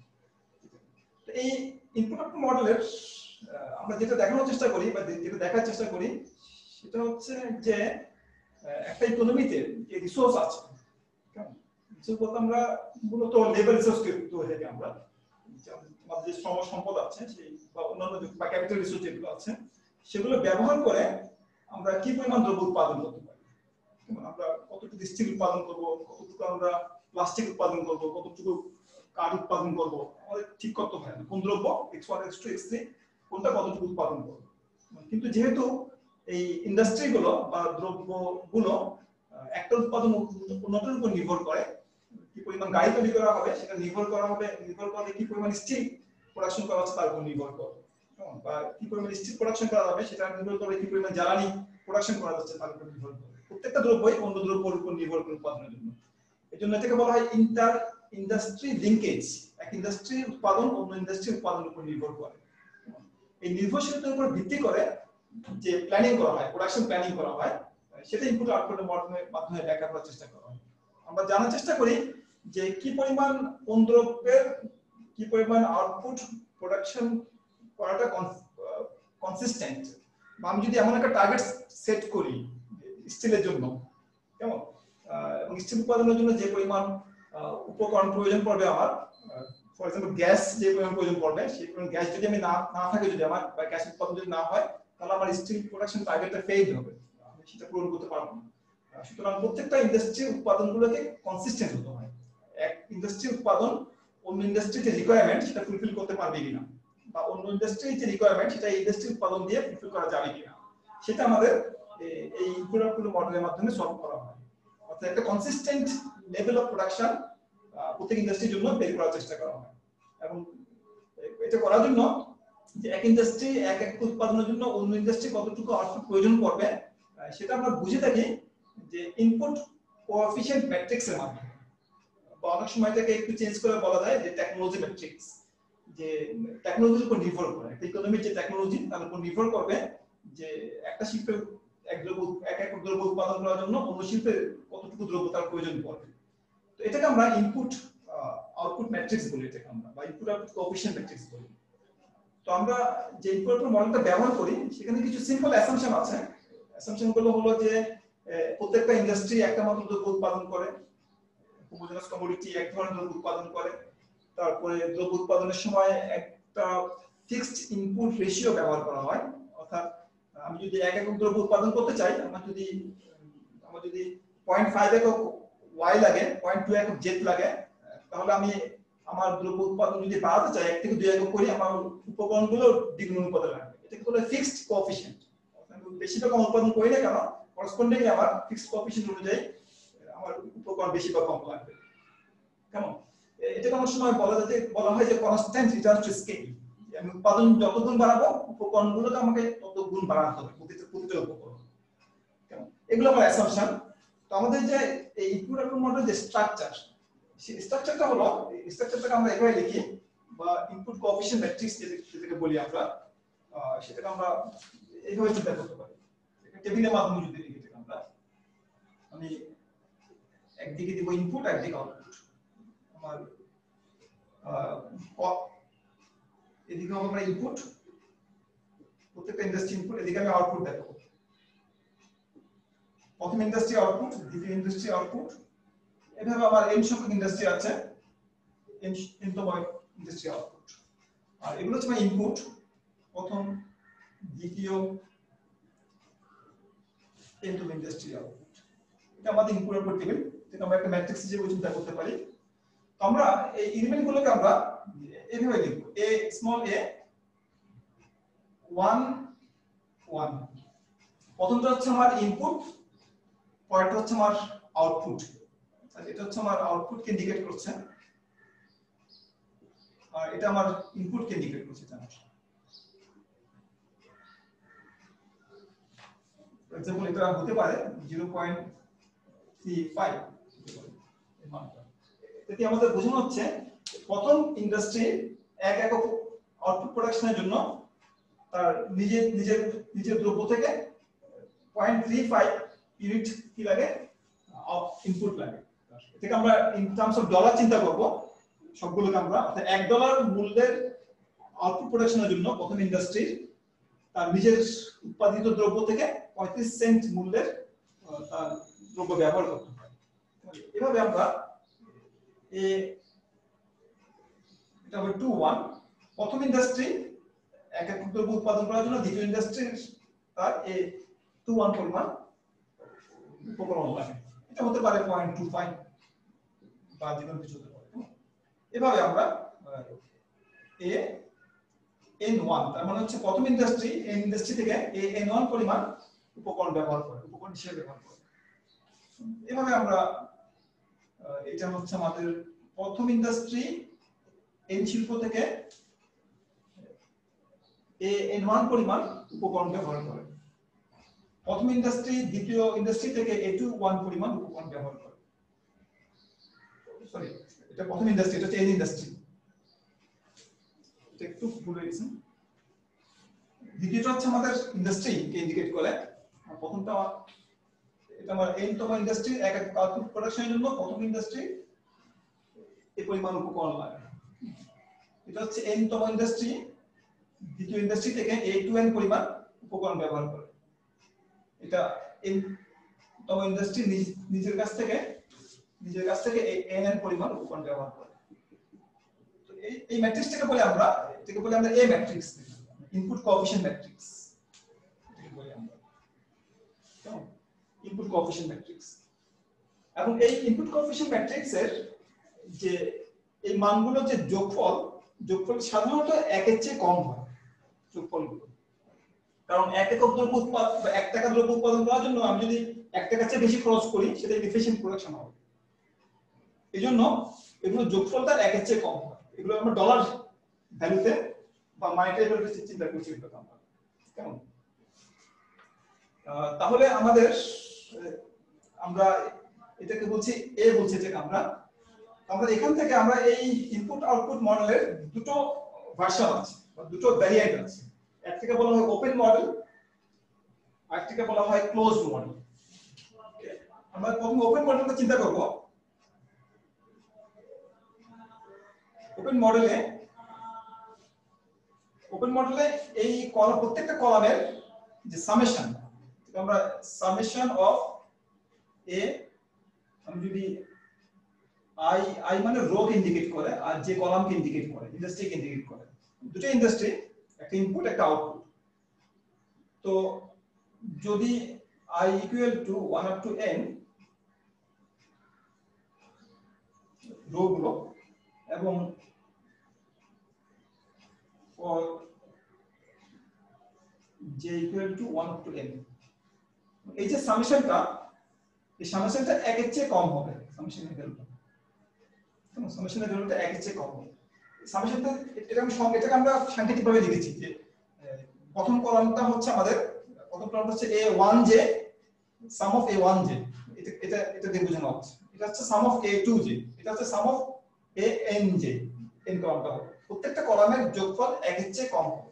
কেন কম হবে? কারণ এগুলো আমাদের ইন্ডিকেট করে যে এক একক দ্রব্য উৎপাদন করার জন্য প্রতিটা শিল্প কি পরিমাণ উপকরণ বিভিন্ন শিল্প থেকে ব্যবহার করে, ইনক্লুডিং অল ইন্ডাস্ট্রি, নিজের শিল্প সহ।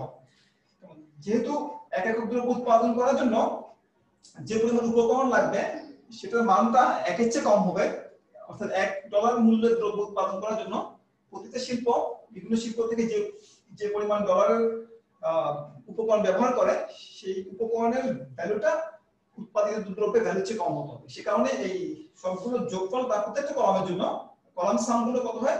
1 এর চেয়ে কম হয় ওপেন মডেলে। তাহলে বাকিটা কোথায় যায়? বাকিটা যায় যারা লেবার সার্ভিস দিয়েছে, যেটাকে ওপেন সেক্টর বলা হয়। আমরা ধরে নিই যে একটা হাউসহোল্ড সেক্টর আছে, একটা ফাইনাল ডিমান্ড সেক্টর আছে। ওই ফাইনাল ডিমান্ড সেক্টর বা হাউসহোল্ড সেক্টর যারা এখানে লেবার সাপ্লাই দেয় তারা বাকি অংশটুকু পায়। কেমন?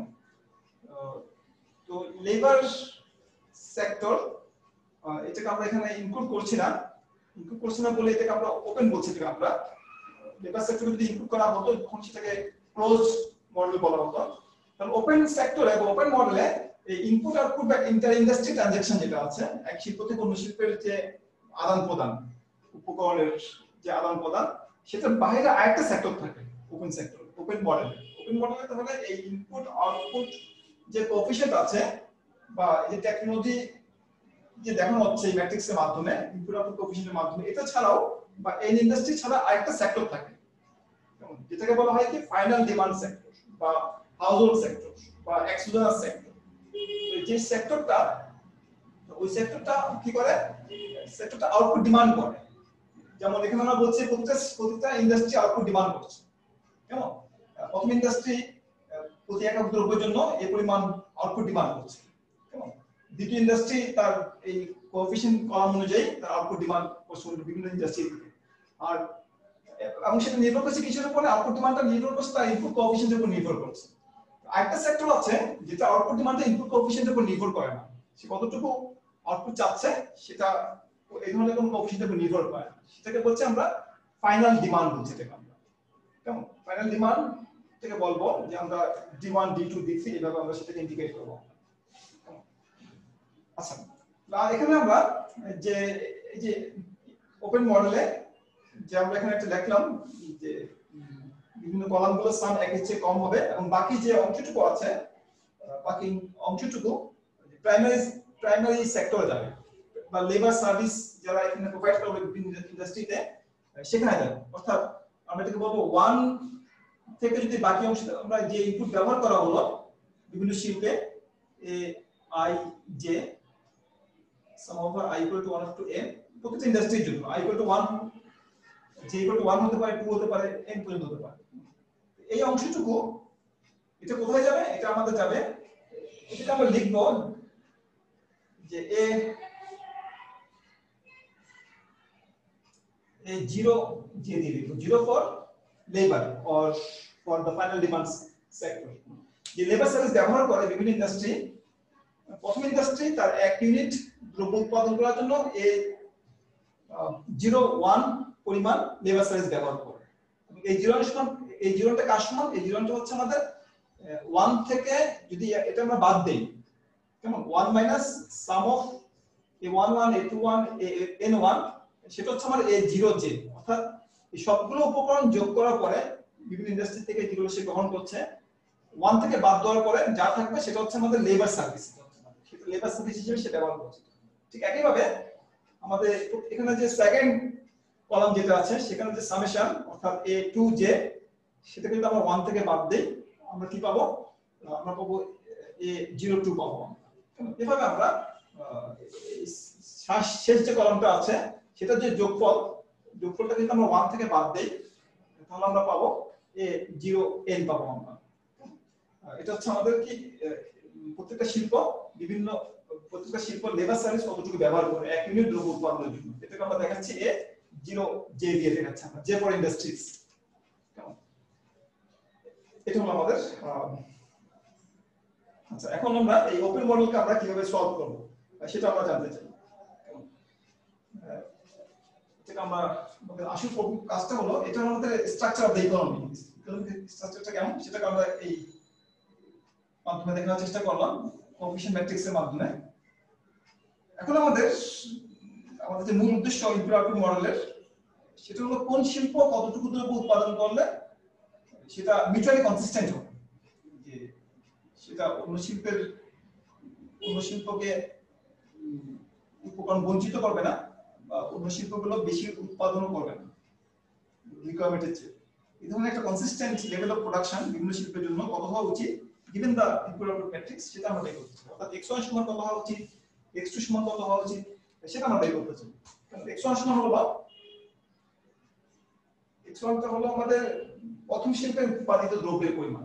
সে a11 মানে এক একক দ্রব্য উৎপাদন করার জন্য সে কতটুকু নিজের দ্রব্য ব্যবহার করছে। তাহলে যেহেতু সে x1 পরিমাণ দ্রব্য উৎপাদন করছে, তাহলে প্রথম শিল্প তার নিজের কাছ থেকে মোট এক একক না, মোট এই পরিমাণ প্রথম শিল্পের দ্রব্য নিজের দ্রব্য ব্যবহার করছে, নিজের দ্রব্যকে সে রেখে দিচ্ছে উৎপাদনের জন্য। এটা হচ্ছে total use of first commodity in first industry. আর এই 1 হলো আমাদের এক ইউনিট উৎপাদনের জন্য কি পরিমাণ ব্যবহার করা হচ্ছে সেটা। ঠিক একইভাবে a1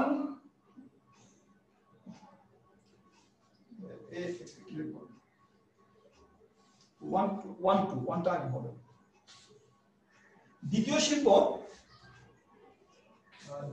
শিল্প প্রথম ইন্ডাস্ট্রি থেকে কি পরিমাণ দ্রব্য ডিমান্ড করে ব্যবহার করে এক ইউনিটের জন্য।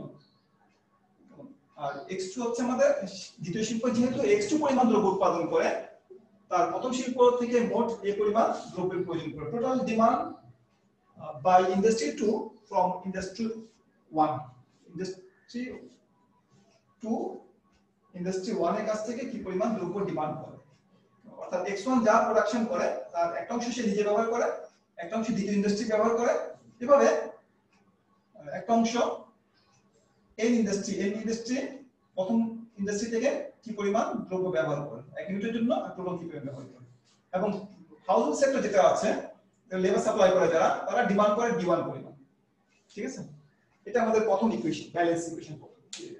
x1 এর প্রথম শিল্পের যে উৎপাদনের পরিমাণ সেটা এটা ব্যবহার করতে হবে বিভিন্ন জায়গায়। প্রথম শিল্প এতটুকু ব্যবহার করবে, দ্বিতীয় শিল্প এতটুকু ব্যবহার করবে, n শিল্প এতটুকু ব্যবহার করবে, এবং d1 হচ্ছে আমাদের ফাইনাল ডিমান্ড বা হাউসহোল্ড সেক্টর ব্যবহার করবে। যেটার কোনো কোএফিশিয়েন্ট নাই, এগুলোর সাথে যেমন কোএফিশিয়েন্ট আছে x1 x2 এর সাথে, এটার সাথে কোনো কোএফিশিয়েন্ট নাই, এটাকে হচ্ছে এক্সোজেনাস সে ডিমান্ড করেছে।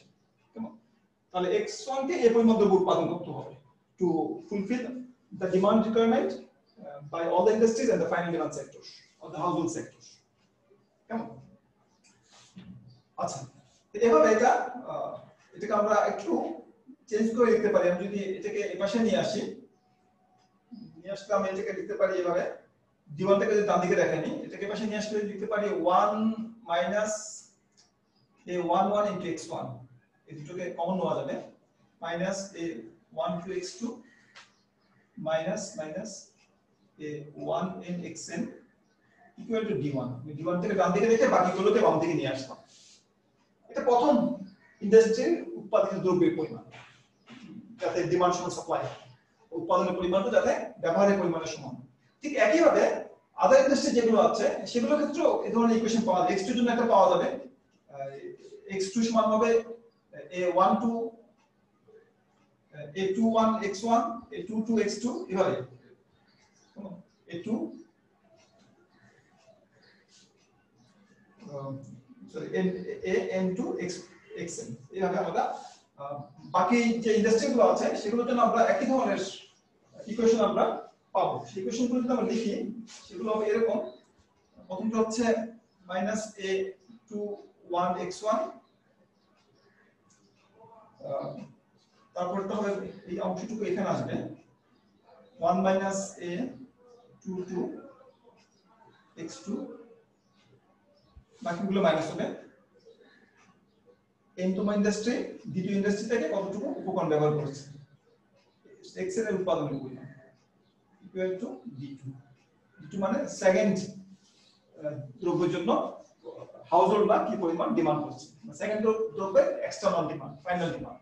এভাবে n-তম দ্রব্যের জন্য যে ইকুয়েশন সেটা হবে আমাদের দেখো n হচ্ছে আমাদের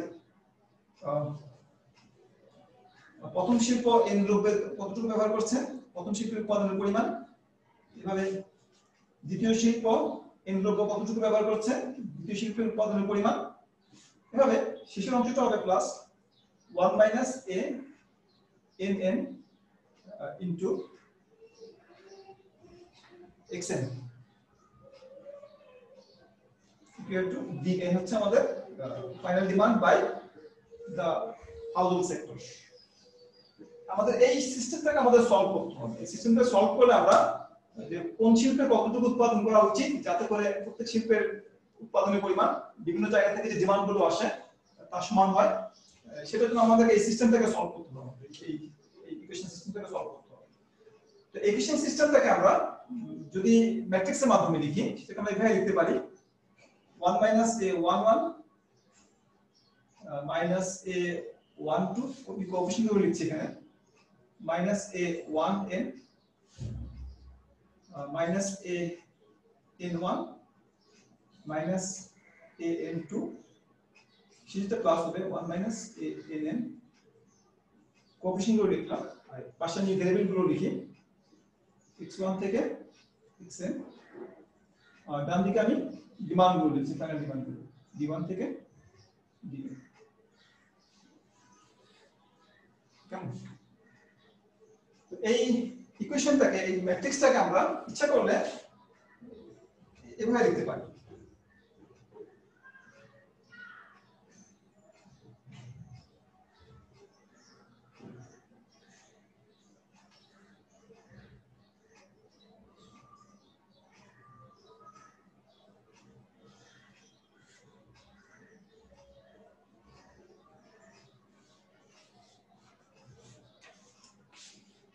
এটাকে আমরা এভাবে লিখতে পারি, অর একটা আইডেন্টিটি ম্যাট্রিক্স থেকে বিয়োগ করে লিখতে পারি 1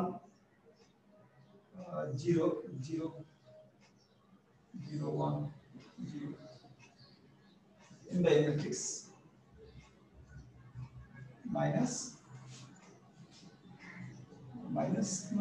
plus matrix 1 1 in 1 প্লাস দিলে এখানে মাইনাস হবে, সবগুলো মাইনাস দিলে প্লাস দিলে। তো এটা হচ্ছে আমাদের i, আর এখানে মাইনাস যদি দেই আমি এগুলোকে প্লাস করার জন্য i মাইনাস a। তাহলে এই ম্যাট্রিক্সটাকে বলা হয় i মাইনাস a ম্যাট্রিক্স, বা এটাকে অনেক সময় বলা হয় টেকনোলজি ম্যাট্রিক্স। এটাকে বলা হয় টেকনোলজি, এটাকে বলা হয় ইনপুট কোএফিশিয়েন্ট ম্যাট্রিক্স, আর এটাকে বলা হয় টেকনোলজি ম্যাট্রিক্স। এই ইকুয়েশনটাকে আমরা সংক্ষেপে যদি লিখি, এখানে আমাদের x ছিল আমাদের সাথে, x1 থেকে xn, আর এদিকে ছিল আমাদের d1 থেকে dn। এটাকে আমরা লিখতে পারি i minus a into x equal to d, অথবা এখান থেকে আমরা x কে সলভ করতে পারি, x equal to হচ্ছে আমার i minus a inverse d। i minus a inverse টাকে i minus a বা টেকনোলজি ম্যাট্রিক্স ইনভার্স করে d দিয়ে গুণ করলে আমরা x এর সলিউশন ভ্যালুগুলো আমরা পাবো। x এর সলিউশন ভ্যালু আমরা যদি একটা সিম্পল एग्जांपल দিয়ে চিন্তা করি, মনে হয় এটা বহুত एग्जांपल আছে তোমাদের, আমি সলভ করব না। এখানে যদি মান দেওয়া থাকে এই টেকনোলজি ম্যাট্রিক্সের, কিংবা যদি ইনপুট কোএফিশিয়েন্টের মান দেওয়া থাকে 3/3 অর্ডার একটা ম্যাট্রিক্সের, খুব সহজে এটাকে সলভ করে x1 x2 x3 মান কত হওয়া উচিত সেই সম্পর্কে আমরা আইডিয়া পেতে পারি। আমি সলভ করব না, শুধুমাত্র একটু করে হিন্টস দিয়ে যদি যাই একটা প্রবলেম দেখিয়ে, তাহলে হয়তো ব্যাখ্যাটা একটু সহজ হবে। আমরা যদি তিনটা ইন্ডাস্ট্রির কথা চিন্তা করি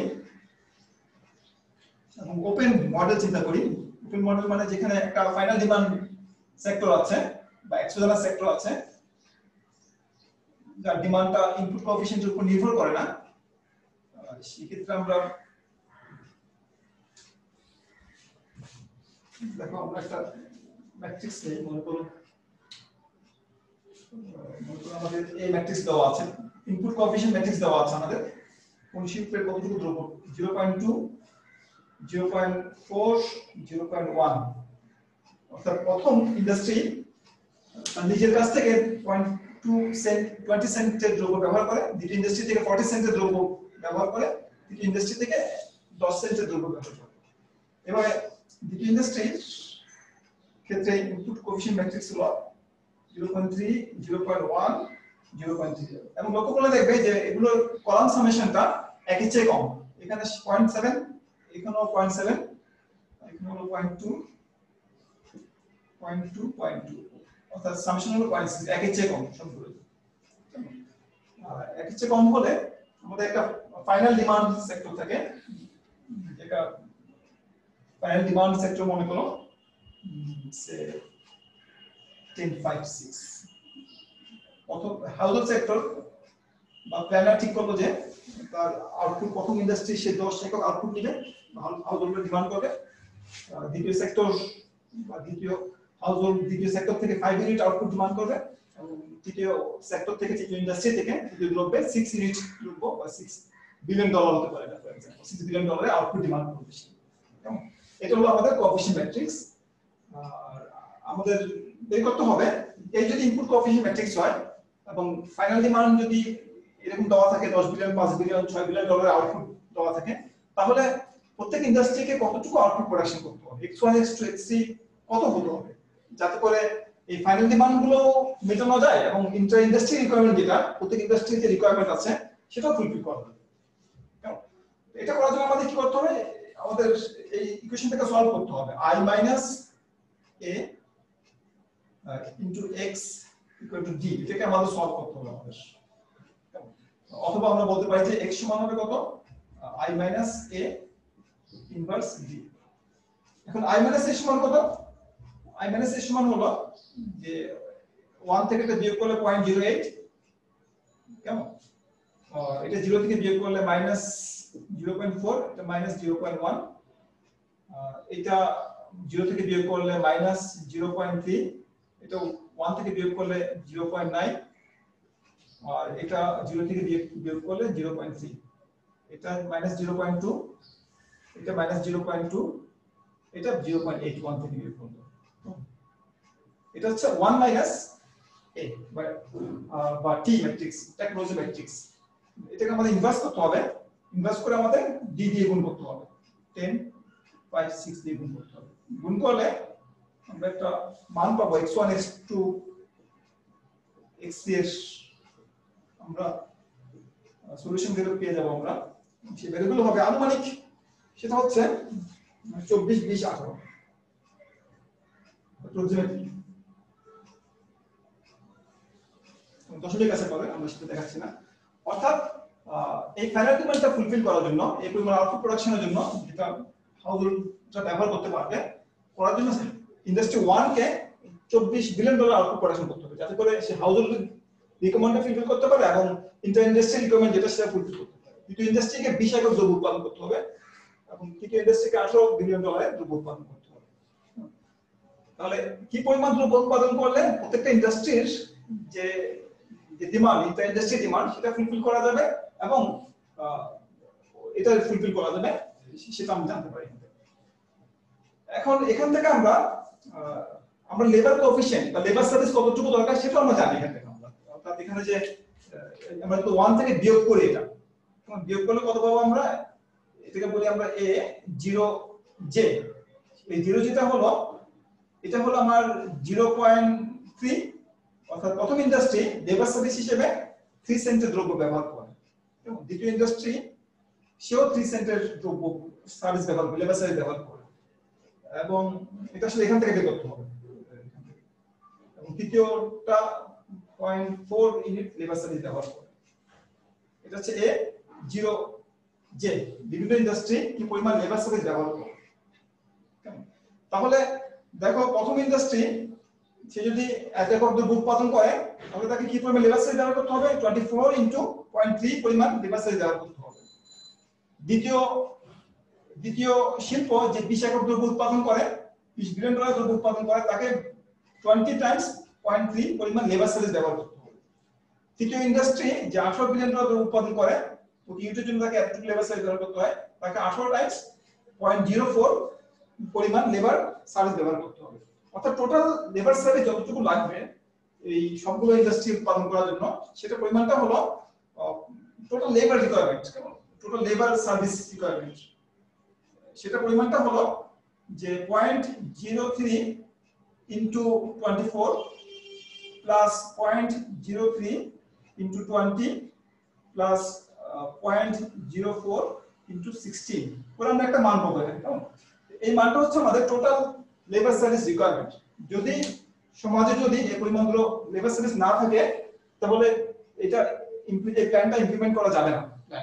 প্ল্যানটা ইমপ্লিমেন্ট করতে হলে মিনিমাম আমাকে এই পরিমাণ লেবার সার্ভিস আমার প্রয়োজন পড়বে আমার মিনিমাম। কেমন? এখন এই যে এটাকে বলছেন আমরা ওপেন মডেল। ওপেন মডেলে একটা ফাইনাল ডিমান্ড সেক্টর থাকে, যে ফাইনাল ডিমান্ড সেক্টরটা কি পরিমাণ ডিমান্ড করা হচ্ছে সেটা ইনপুট কোএফিশিয়েন্টের উপর নির্ভর করে না, সেটা কেমন নির্ভর করে না, সেটা অ্যাকচুয়ালি সেগুলো ডিটারমাইন করা হয়, অ্যাকচুয়ালি এগুলো ডিমান্ড করা হয় এবং সেই ডিমান্ডটা ফুলফিল করা যাবে কিনা বা ফুলফিল করার জন্য কি পরিমাণ দ্রব্য উৎপাদন করতে হবে সেটা বের করার জন্য আমরা x = a - a inverse d এটা সলভ করে আমরা x1 x2 x3 মান পাই। কেমন? এবং এই দ্রব্য উৎপাদন করার জন্য কি পরিমাণ লেবার সার্ভিস প্রয়োজন পড়বে সেটা আমাদের বের করতে হয় কি দিয়ে, এই যে আমাদের লেবার সার্ভিস রিকোয়ারমেন্ট, সেটা দিয়ে আমাদের কি করতে হয়, গুণ করতে হয়। এই উৎপাদিত দ্রব্যের পরিমাণে গুণ করে দেখতে হয় যে আমাদের কি পরিমাণ লেবার সার্ভিস লাগবে। যদি এই পরিমাণ লেবার সার্ভিস না থাকে, তাহলে এই প্ল্যানটা ইমপ্লিমেন্ট করা যাবে না। তখন কি করতে হবে, আমাদের ডিভাইস ডাউন করতে হবে, আমাদের x1 x2 x3 বা আমাদের ফাইনাল ডিমান্ডের পরিমাণটা আমাদেরকে কমিয়ে নির্ধারণ থেকে 8 থেকে 4 থেকে 3 করে দেখতে হবে যে আমরা যে পরিমাণ টোটাল সার্ভিস রিকোয়ারমেন্ট সেটাকে আমরা ফুলফিল করতে পারি কিনা, সেটা আমাদের তখন চেক করে দেখতে হবে। এটা হলো আমাদের ওপেন মডেল। কেমন? তো আরেকটা মডেল আছে যেটাকে বলা হয় ক্লোজড মডেল। ক্লোজড মডেলে করা হয় কি, ক্লোজড মডেল লেবার সার্ভিসটাকে একটা ইন্ডাস্ট্রি হিসেবে ট্রিট করা হয়, বা হাউজহোল্ড সেক্টর যেটা আছে, যেটা লেবার সাপ্লাই দেয়, হাউজহোল্ডটাকে আমরা একটা আলাদা ইন্ডাস্ট্রি হিসেবে চিন্তা করে আমরা এটার জন্য আরেকটা কলাম ক্রিয়েট করি আমরা হাউজের জন্য।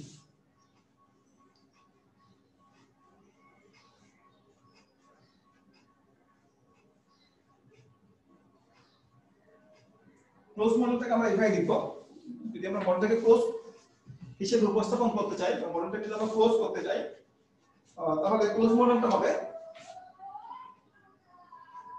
Close model.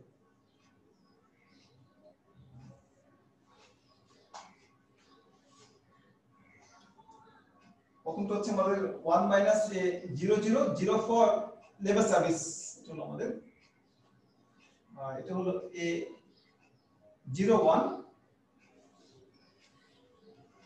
কেমন 01 মানে হচ্ছে প্রথম, এটা হচ্ছে আউটপুট, এটা হচ্ছে ইনপুট।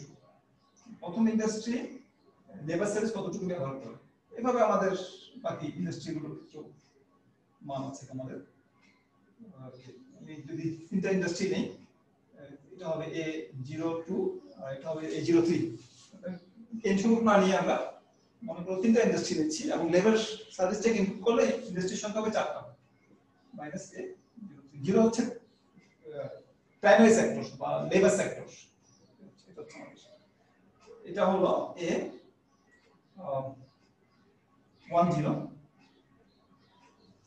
এটা হচ্ছে আমাদের লেবার সেক্টর বা প্রাইমারি সেক্টর। প্রথমটা হচ্ছে জিরো সেক্টর, এটা হচ্ছে ফার্স্ট ইন্ডাস্ট্রি, এটা সেকেন্ড ইন্ডাস্ট্রি, এটা থার্ড ইন্ডাস্ট্রি। এখানেও ঠিক তাই, primary sector, first industry, second industry, third industry. তাহলে এটা হলো যে লেবার সেক্টর বা হাউজিং সেক্টর, প্রথম ইন্ডাস্ট্রি আউটপুট কতটুকু ব্যবহার করে to produce 1 unit of labour service. এখানে আমরা হাউজিংকে ইন্ডাস্ট্রি হিসেবে চিন্তা করছি। হাউজিং যে লেবার সাপ্লাই দিয়ে মার্কেটে, সেটা নির্ভর করে সে কি পরিমাণ দ্রব্য ভোগ করছে তার উপর নির্ভর করছে। সে যত বেশি দ্রব্য ভোগ করবে তত বেশি লেবার সাপ্লাই দিতে পারবে। সুতরাং 1 ইউনিট লেবার সার্ভিস দেওয়ার জন্য তাকে প্রথম ইন্ডাস্ট্রি থেকে প্রথম ইন্ডাস্ট্রির দ্রব্য এই পরিমাণ ভোগ করতে হয়। এভাবে এটা হচ্ছে A02 দ্বিতীয় ইন্ডাস্ট্রি কতটুকু লেবার সার্ভিস ভোগ করে, প্রথম লেবার সার্ভিস হাউজিং সেক্টর তিন ইন্ডাস্ট্রি আউটপুট কতটুকু ভোগ করে 1 ইউনিট লেবার সার্ভিস প্রোডাকশনের জন্য। এটা হচ্ছে আমাদের 1 মাইনাস A11, এটা হচ্ছে আমাদের মাইনাস এটা হচ্ছে প্রথম সেক্টর দ্বিতীয় ইন্ডাস্ট্রি থেকে কতটুকু আউটপুট ব্যবহার করে, প্রথম ইন্ডাস্ট্রি তৃতীয় ইন্ডাস্ট্রি থেকে কতটুকু ইনপুট ব্যবহার করে। এটা হলো আমাদের সেকেন্ড ইন্ডাস্ট্রি, প্রথম ইন্ডাস্ট্রি থেকে কতটুকু আউটপুট ব্যবহার করে, এটা হচ্ছে নিজের থেকে কতটুকু আউটপুট ব্যবহার করে। আর এটা হলো মাইনাস এ দ্বিতীয় ইন্ডাস্ট্রি তৃতীয় ইন্ডাস্ট্রি থেকে কতটুকু আউটপুট ব্যবহার করে। আর এটা হলো মাইনাস তৃতীয় ইন্ডাস্ট্রি প্রথম ইন্ডাস্ট্রি আউটপুট কতটুকু ব্যবহার করে, তৃতীয় ইন্ডাস্ট্রি দ্বিতীয় ইন্ডাস্ট্রি আউটপুট কতটুকু ব্যবহার করে। 1 মাইনাস এ। এটা হচ্ছে ক্লোজ মডেলের ইনপুট কোএফিশিয়েন্ট ম্যাট্রিক্স। আর এখানে হলো আমাদের উৎপাদিত দ্রব্যের পরিমাণ, x0 কতটুকু উৎপাদিত হবে, লেবার সার্ভিস ইকোনমিতে কতটুকু উৎপাদিত হবে, x1 কতটুকু উৎপাদিত হবে, x2 কতটুকু উৎপাদিত হবে, x3 কতটুকু উৎপাদিত হবে। আমরা লেবার সার্ভিসকে আমরা ইন্টারনালাইজ করে ফেলেছি, আমরা ভিতরে নিয়ে এসেছি এবং এদিকে হবে কি 0, ফাইনাল ডিমান্ড 9। ফাইনাল ডিমান্ডটাকে আমরা ইন্ডাস্ট্রি হিসেবে আমরা অ্যাডপ্ট করে দিয়েছি। তো এই যে একটা system i minus a times x equal to 0, এই যে একটা সিস্টেম, এই সিস্টেমকে বলা হয়, এগুলোকে বলা হয় হোমোজেনাস সিস্টেম বলা হয়। কনস্ট্যান্টের মান যদি 0 থাকে, এটা আমাদের কোএফিশিয়েন্ট, এটা ভেরিয়েবল, এটা হচ্ছে আমাদের ডান দিকে কনস্ট্যান্ট, এগুলোকে বলা হয় হোমোজেনাস সিস্টেম। আর যদি এখানে 0 না থাকে অন্য কিছু থাকে, সেটাকে বলা হয় নন হোমোজেনাস সিস্টেম বলা হয়। হোমোজেনাস সিস্টেম, তাহলে ক্লোজ সিস্টেম হলো এক ধরনের হোমোজেনাস সিস্টেম, এখানে আমাদের ডান দিকের কনস্ট্যান্ট যে কলাম সেটা 0 হয়। এখন লক্ষ্য করে দেখবে যে এই হোমোজেনাস সিস্টেমের এই যে আমাদের এই ম্যাট্রিক্স যেটা আছে, কেমন এই ম্যাট্রিক্সটা যে যে আমাদের কলামগুলো আছে বা রো গুলো আছে, সেগুলো হচ্ছে লিনিয়ারলি ডিপেন্ডেন্ট। কারণ আমরা এখানে এই মানটাকে আমরা বের করতে পারি, যেহেতু সবগুলো যোগফল 1, সবগুলো যোগফল, ফলে এটা হলো 1 মাইনাস a, এটা হলো 1 মাইনাস a। সুতরাং আমরা প্রত্যেকটা আমরা প্রত্যেকটা এই যে টপ রোটাকে আমরা কি করতে পারি 1 থেকে বিয়োগ করে বাকি রোগুলো 1 মাইনাস এই রোগুলো বিয়োগ করে আমি এই প্রথম রোটা আমরা বের করতে পারি। অর্থাৎ এখানে রোগুলো ইন্ডিপেন্ডেন্ট না, ঠিক আছে, একেবারে কলামগুলো ইন্ডিপেন্ডেন্ট না, এখানে সবগুলো কলাম বা সবগুলো রো ইন্ডিপেন্ডেন্ট না। এটাকে বলি আমরা যে এই ম্যাট্রিক্সের যে র্যাঙ্কটা 4 না, র্যাঙ্ক 4 এর চেয়ে কম, কারণ এখানে maximum number of linearly independent column ও রো ইজ lower than 4। এখানে একটা রো কিংবা একটা কলাম আছে যেটা লিনিয়ারলি ডিপেন্ডেন্ট আমরা আদার রোস এন্ড কলামস, অথবা একটা রো বা কলামকে আমরা অন্য রো বা কলাম থেকে আমরা বের করতে পারবো। তাই এই ম্যাট্রিক্সের যদি লিনিয়ারলি ডিপেন্ডেন্ট হয়ে যায় তাহলে ওই ম্যাট্রিক্সের ডিটারমিনেন্ট ভ্যালুটা 0 হবে, অর্থাৎ এটা যে ডিটারমিনেন্ট ভ্যালু সেটা 0 হবে। ফলে আমরা এটার সলিউশন বের করতে পারবো না। আমরা যদি x ইকুয়াল টু চিন্তা করি i মাইনাস a ইনভার্স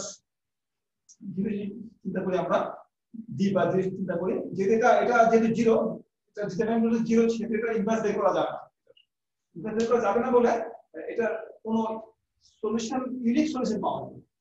যদি একটা সিস্টেম যদি হোমোজেনাস সিস্টেম হয়, ডান দিকে যদি 0 থাকে এবং এটা যদি 0 হয়, এটা ডিটারমিনেন্ট হলো যদি 0 হয়, তাহলে এটা নন জিরো হতে পারে, যে 0 হতে পারে নন জিরো হতে পারে। আমরা অনেক সময় একটা, এটা তো একটা ম্যাট্রিক্স সিস্টেম, তো যদি স্কেলার সিস্টেম চিন্তা করি, মনে করো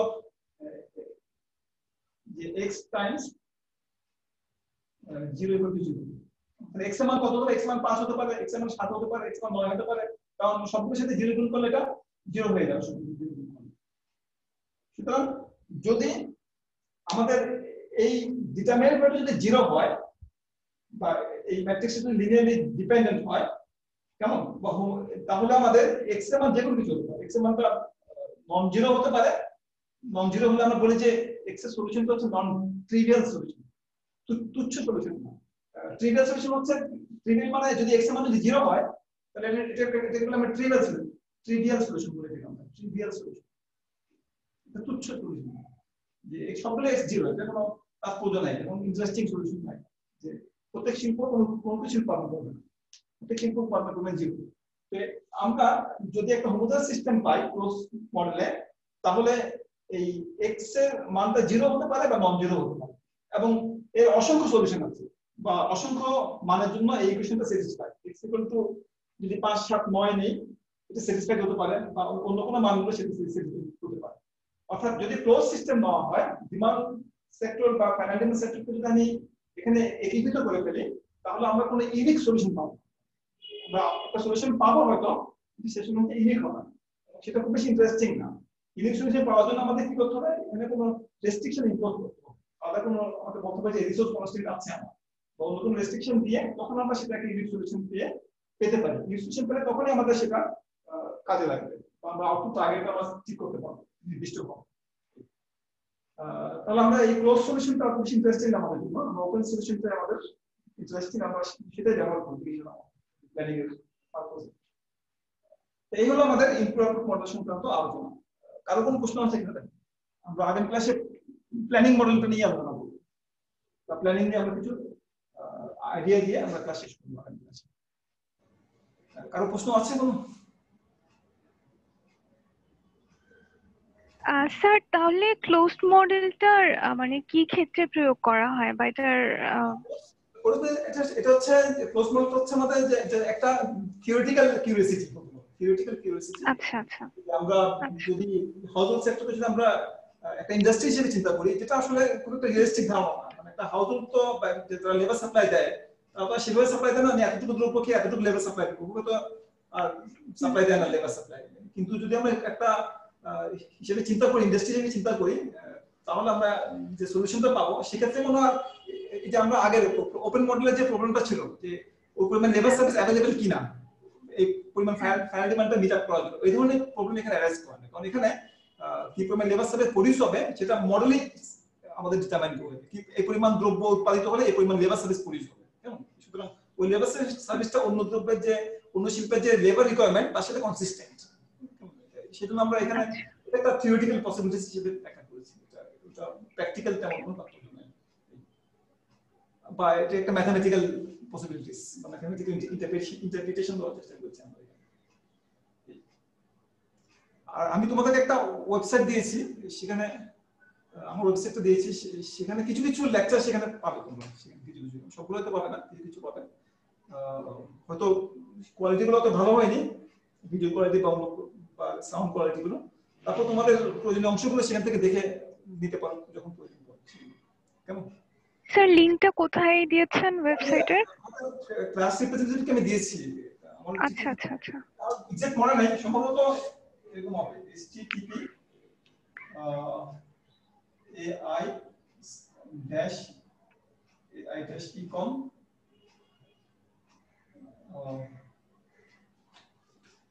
dash cu at netlify netlify.app সম্ভবত এটা, তারপর এটা আমি দিয়েছি ক্লাস রিপ্রেজেন্টেটিভকে আমি এটা ফরওয়ার্ড করেছি আমার ক্লাস লিংকের সাথে ai-ecom-cu@netlify.app সম্ভব এটাই সম্ভব। ঠিক আছে, তাহলে আজকে এতটুকুই, ভালো থাকো তোমরা সবাই।